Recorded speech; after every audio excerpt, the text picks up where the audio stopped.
Tiranoc Chariots are one of the few High Elf units that are near and dear to my heart ever since the High Elves came out. This is probably one of my favorite units on their roster. These lighter Chariots have had a little bit of a tough time of late, but at the very least Tiranoc Chariots are also Archer Chariots, and we'll kind of frame the discussion for today around that. This is Rider of Rohan here. He's got Tyrion, of course, leading the way. 3 Tiranoc Chariots. We've got some Spearmen, Illyrian Reavers, a bunch of Lothern Seaguard, which is an awesome pick. Kind of the state of the High Elves right now, you just try and find the units which are cost-effective, which is relatively tough to do as High Elves. You know, generally your units are a little more expensive, a little lower HP than other units in their class.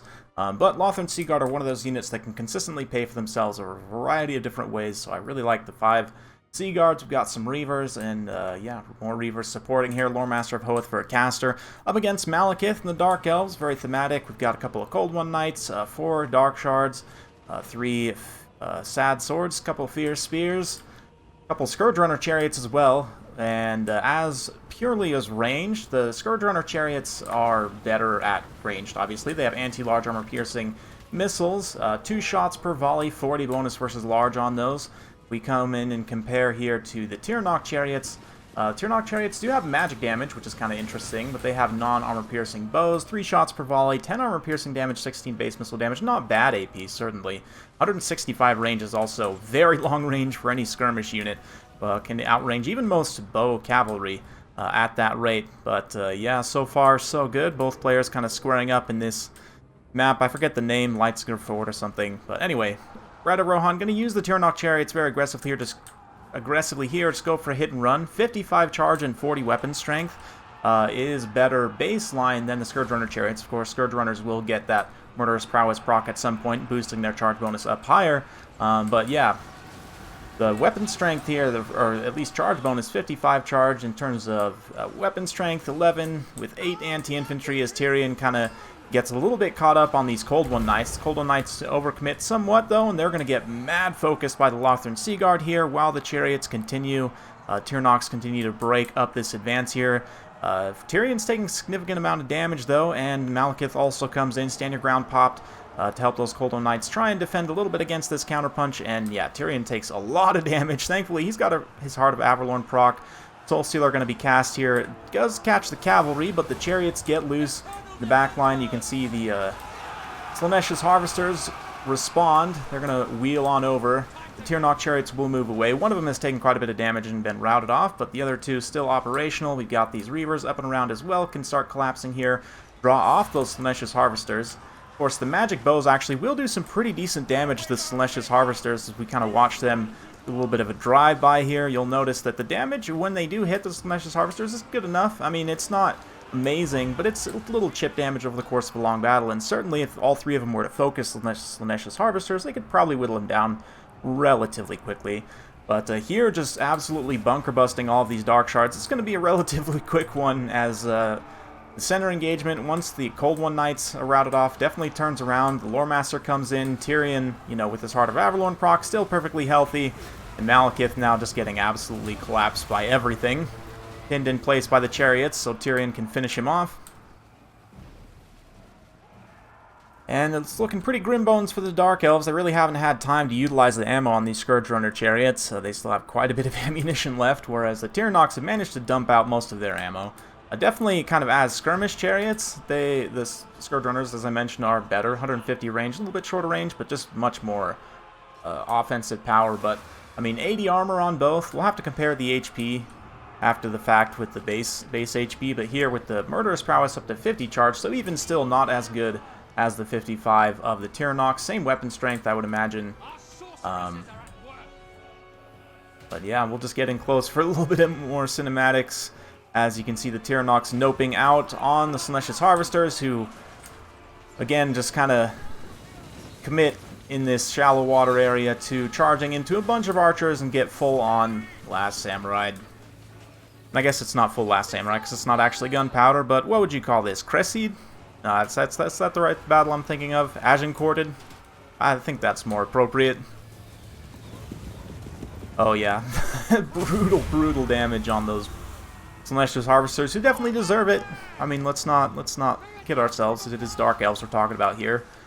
All of them definitely deserve everything that's coming to them. But yeah, the Sea Guards just holding the line just fine. And the Chariots also pulling back using their bows. 165 range again is pretty massive. I'd be curious to see and maybe potentially try utilizing them more in a skirmish role to help out in certain matchups. But in terms of damage output here, we'll have to look. I believe the two of them that managed to fight for most of the battle probably paid for themselves. They're relatively expensive for the kind of the mid-level Chariots. I guess basic Chariots. You would really call them the light class Chariots, but we'll talk more about that in just a second.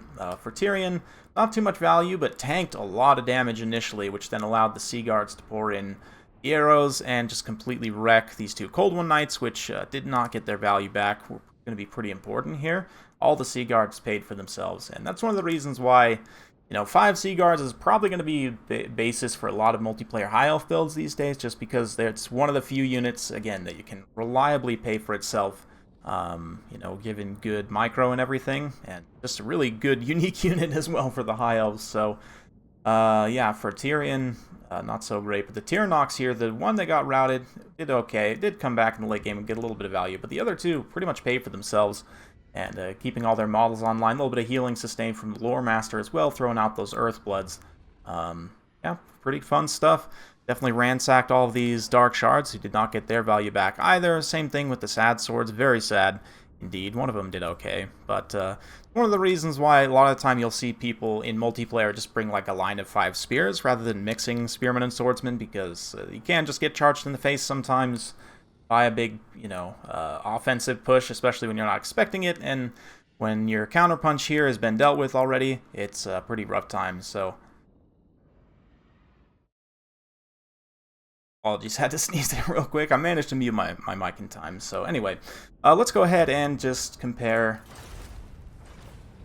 these units a little bit in terms of Scourge Runners. There's a few other kind of missile chariots. Obviously, Empire, as pure shooting, Empire War Wagons are probably the best at shooting. Scourge Runners are a pretty close second, though, and they're definitely the best hybrid because they really can do both relatively effectively. But the High Elf Tiranoc Chariot does gain a few advantages here. It's 900 points versus the Scourge Runners, what is it, 950, so very close in terms of cost. HP is exactly the same, armor is exactly the same. Tiranocs have a little bit higher leadership, +5 is definitely something. Again, that does get somewhat equaled out by this Murderous Prowess, giving a +15 leadership while active. Definitely pretty impactful.